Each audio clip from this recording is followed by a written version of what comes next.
আসসালামু আলাইকুম everyone, welcome back to my channel. আশা করছি যে যেখানে আছেন সবাই অনেক অনেক ভালো আছেন। আলহামদুলিল্লাহ, আমরাও সবাই ভালো আছি। নতুন আরও একটি ব্লগ দেখার জন্য সবাইকে স্বাগত জানাচ্ছি। আশা করছি বরাবরের মতো আজকের ব্লগটিও সবাইকে অনেক ভালো লাগবে। এখন সকাল 7:30টার মতো বাজে। রান্নাঘরে চলে এসেছি, আর রান্নাঘরে এসে এখন সর্বপ্রথম কাজ হচ্ছে পানি গরম করতে দেওয়া। কারণ বাচ্চারা ঘুম থেকে উঠবে, তাদের ব্রাশ করিয়ে দেওয়া এবং খাওয়ার জন্য হোক, যে কোনো কাজের জন্য হোক, পানি গরমটা সর্বপ্রথম দরকার হয়। সেজন্য পানিটা গরম করতে দিয়ে দিলাম। আর এই ফাঁকে আমার রান্নাঘর থেকে আপনাদেরকে একটু বাহিরের অবস্থাটা দেখিয়ে দিচ্ছি যে দেখুন কি অবস্থা। এরকম আকাশ থাকে আর বোঝার কোনোই উপায় নেই যে সকাল কয়টা বাজছে বা দুপুর কয়টা বাজছে অথবা সন্ধ্যা কয়টা বাজছে। সবসময় এরকম থাকে, আর দেখা যায় যে এর সাথে সাথে গুড়ি গুড়ি একটু করে বৃষ্টিও পড়তে থাকে। প্রচণ্ড ঠান্ডা, জানালা দরজা কোনো কিছুই খোলা যায় না। তো এত সকাল সকাল ঘুম থেকে ওঠার কারণ হচ্ছে আজ সোহানার স্কুলের প্রথম দিন, আর মেয়েটা দেখতে দেখতে সপ্তম শ্রেণীতে উঠে গেছে। আলহামদুলিল্লাহ, সবাই আপনারা আমার মেয়ের জন্য দোয়া করবেন। তো ওকে ডেকে তুলে আসে, আপনাদেরকে তো বাহিরের ওয়েদারটাও দেখিয়ে দিলাম, জানলাটা বন্ধ করে দিয়েছি। আর যেহেতু প্রচণ্ড ঠান্ডা, এখন গরম গরম চা খেতে হবে। তো এদিকে আমি চায়ের পানিটা বসিয়ে দিয়েছি, আর সঙ্গে দিয়ে দিলাম একটা লং ভেঙে। যদিও আমরা লাল চা খাই না, তারপরও আমি চায়ের মধ্যে লংটা দিই। আর লাল চা খাই না বলতে ভুল, খাই, তবে আপনাদের ভাইয়া লাল চা খায় না। আর এই ফাঁকে আমি সকালে ঝটপট নাস্তা তৈরি করে নিচ্ছি।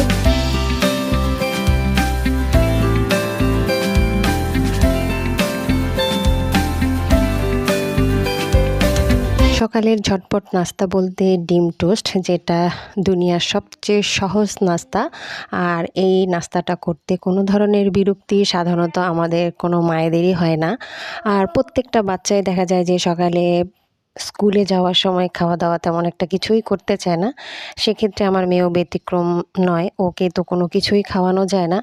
তো ভাবলাম যেহেতু প্রথম দিন, কখন আসবে আসলে সেভাবে টাইম টেবিল এখনও ঠিক হয়নি। সেজন্য ভাবলাম একটু পাউরুটিটাকে টোস্ট করে দিই, আর সেজন্য সেই সাথে আমরাও খেয়ে নিব। তাই ভাবলাম একটু বেশি করে নিই। আর দেখা যায় যে একবার নাস্তা করলে পরবর্তীতে আর নাস্তা করার কোনো ইচ্ছাও করে না, যেহেতু ঠান্ডার দিন। আর এই সময়ে কাজগুলো করতে এত বেশি কষ্ট হয় যা বলার মতো না। আর এই ফ্রাই প্যানটা গতকালকে রাতে আপনাদের ভাইয়া কিনে নিয়ে আসছে, তো ভাবলাম এটাতেই করি। তবে এটাতে করতে যেয়ে আমি যে চুলার তাপটা এতটাই বেশি দিয়েছি যে আর খেয়ালই করিনি। তো সাইড দিয়ে একটু করে পোড়া লেগে গিয়েছে, তবে পাউরুটিগুলো তেমন একটা বেশি পুড়েনি। তো এই তো ঝটপট নাস্তা রেডি হয়ে গিয়েছে।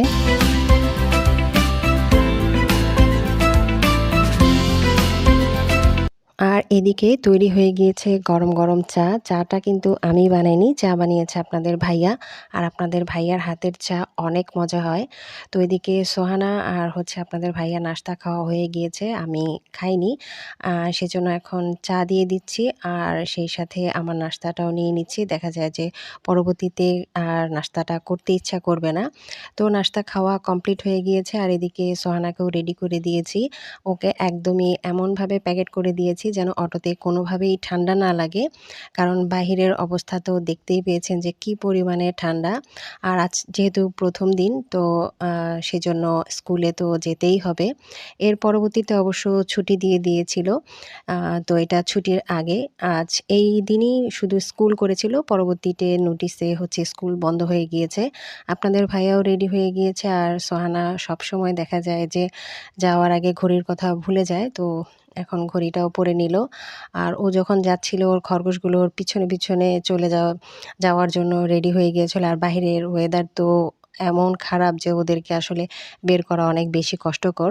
সাধারণত ওদেরকে ঘরের মধ্যেই রাখি, তা না হলে দেখা যায় যে ওদেরকে ঠান্ডা লেগে যাবে। আর একটা খরগোশ ঠান্ডার কারণে দেখা গেছে মারাও গিয়েছে, তাই ওদেরকে খুব সাবধানে রেখে দিচ্ছি এখন।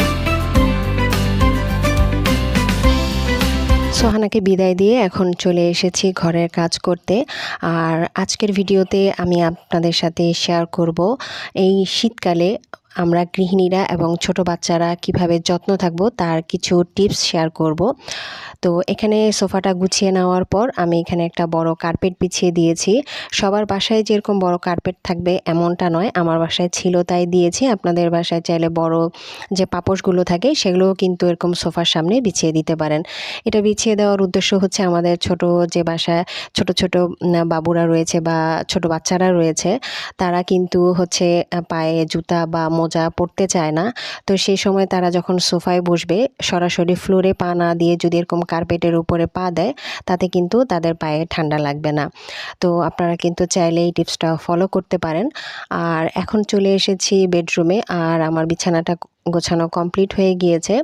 তো শুধু চাদরের উপরে শুলে কিন্তু বেশ ঠান্ডা লাগে, আর বাহিরের ওয়েদারটা তো দেখতেই পেলেন কি পরিমাণে ঠান্ডা। আর আমি যেহেতু দিনাজপুরে থাকি, এখানে অনেক বেশি ঠান্ডা। তো আমার কাছে এরকম পাতলা দুটো কম্বল রয়েছে। এই কম্বলগুলো পাতলা হলেও কিন্তু অনেক গরম। যেহেতু এগুলো আসলে গায়ে দেওয়ার জন্য না, আমি সাধারণত এগুলো বিছানার উপরে বিছিয়ে দেওয়ার জন্যই নিয়েছি। তো এখন এগুলো বিছানার উপরে বিছিয়ে দিচ্ছি, আর এগুলো বিছানার উপরে দেওয়ার ফলে দেখা যায় যে ঘুমানোর সময় খুব একটা বেশি ঠান্ডা লাগে না। আর হচ্ছে এটা শুধু আমরা বড়রা না, ছোটরা তো ব্যবহার করে অনেক বেশি আরাম পাবে, সেক্ষেত্রে বয়স্করাও কিন্তু অনেক আরাম পাবে। তো আপনারা কিন্তু চাইলে এই কাজটাও করতে পারেন, এতে দেখবেন আপনারাও আরাম পাচ্ছেন। আপনারাও আমাদের গৃহিণীদের তো একটু আরামের প্রয়োজন। আমরা গৃহিণীরা যদি সুস্থ না থাকি, সেক্ষেত্রে আমাদের পরিবারও কিন্তু আমাদের সাথে সাথে অসুস্থ হয়ে পড়বে। সেক্ষেত্রে কিন্তু আপনারা এই টিপসটা ফলো করতে পারেন। আশা করছি আপনাদের একটু হলেও উপকৃত হবেন।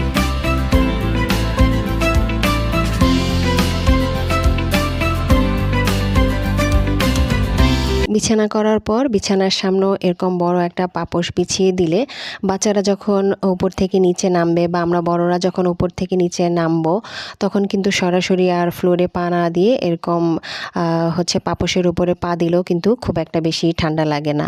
আর আমার বিছানা গোছানো কমপ্লিট হয়ে গিয়েছে, আর আমার ছেলে যখন এরকম করে আমি কম্বল বিছিয়ে দিয়ে রাখি তখন ও খুবই পছন্দ করে, আর ওইভাবে শুয়ে থাকতে অনেক বেশি স্বাচ্ছন্দ্য বোধ করে। ওর কাছে খুবই ভালো লাগে। তো আমি ওকে বলছিলাম যে বাবা একটু টাটা দাও, তাই ও টাটা দিচ্ছিল। আর এই যে এভাবে নামলে সরাসরি কিন্তু আর ফ্লোরে পা দেওয়া হয় না, যেহেতু ও মোজা এবং জুতা কোনোটাই পরতে চায় না সেই জন্য। তো আপনারা কিন্তু চাইলে এই ছোট ছোট টিপসগুলো ফলো করে এই শীতকালে আমরা গৃহিণীরা এবং ছোট বাচ্চারা একটু হলেও ঠান্ডা থেকে মুক্তি পেয়ে থাকব। এরপরে চলে আসলাম রান্নাবান্না। যদিও আজকে কোনো রান্নাবান্না বা রেসিপি আপনাদের সাথে শেয়ার করব না।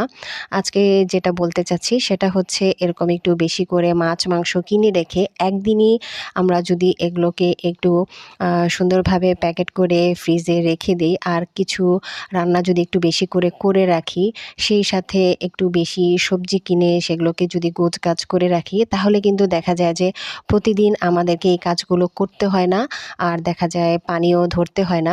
শুধু যে পানি ধরলেই ঠান্ডা লাগে এমনটা না, অন্যান্য কাজ করতে গেলেও কিন্তু ঠান্ডা লাগে। যেহেতু প্রচুর ঠান্ডা, সেই সময়ে কিন্তু আমাদেরকে সুস্থ থাকতে হবে। আর আমরা যদি সুস্থ না থাকি, আমাদের সাথে সাথে কিন্তু আমাদের পরিবারও অসুস্থ হয়ে পড়ে। তাই আমাদের গৃহিণী, আমরা মা যারা রয়েছি, তাদেরকে কিন্তু সুস্থ থাকাটা সবচেয়ে বেশি দরকার। তো আমরা গৃহিণীরা যদি এই ছোট ছোট টিপসগুলো ফলো করি, আশা করি আমরা উপকৃত হব, সেই সাথে আমাদের পরিবারও সুস্থ থাকবে। তো আমি এখানে অনেক বাজার করে সবগুলো বাজার গুছিয়ে রেখেছি, সেগুলো আর আপনাদের সাথে শেয়ার করলাম না। এখন চলে আসছি আরেকটা টিপস দেওয়ার জন্য, যেটা সাধারণত আমরা সবাই জানি, তারপরও আমি বলে দিচ্ছি। রান্নাবান্না হোক বা সকালে নাস্তা হোক, যে কোনো সময় হোক না কেন, আমাদের কিন্তু প্রচুর থালা বাসন হয়ে থাকে। আর এই ঠান্ডার মধ্যে গরম পানি করে থালা বাসন মাজাটা অনেক বেশি কষ্টসাধ্য, কারণ থালা বাসনের পরিমাণ আর হচ্ছে গরম পানির পরিমাণ তো একরকম হবে না। তো সবার বাসায় দেখা যায় যে গরম পানি করে নেওয়ার ব্যবস্থাও থাকে না। সেক্ষেত্রে আমরা যদি এরকম ধরনের গ্লোভস ব্যবহার করে থালা বাসন মেজে থাকি, আর অতিরিক্ত ঠান্ডা পানিটা কিন্তু আমাদের হাতে আর লাগছে না, সেক্ষেত্রে আমাদের হাতও কিন্তু ভালো থাকছে। যেহেতু ঠান্ডায় ওয়াশিং পাউডার বলেন বা ভিম বার বলেন, এগুলো ধরলেও কিন্তু হাতের অনেক ক্ষতি হয়ে থাকে। তো এরকম গ্লোভস পরে যদি আমরা থালা বাসন মেজে থাকি, তাহলে কিন্তু আমাদের হাত এবং ঠান্ডা দুটো থেকেই আমরা মুক্তি পেয়ে থাকি। থাকবো। তো এই টিপসটা ফলো করলেও আশা করছি আপনারা একটু হলেও উপকৃত হবেন। সাধারণত এরকম ধরনের গ্লোভস আমাদের কম বেশি সব গৃহিণীদের রয়েছে। যদিও আমরা গ্লোভস ব্যবহার করতে অতটা বেশি স্বাচ্ছন্দ্য বোধ করি না, তারপরও আমরা যদি শীতকালে এই গ্লোভসগুলো ব্যবহার করি সেক্ষেত্রে আমাদের সবার জন্য অনেক বেশি আরামদায়ক এবং আমাদের জন্য অনেক বেশি এটা উপকৃত হবে।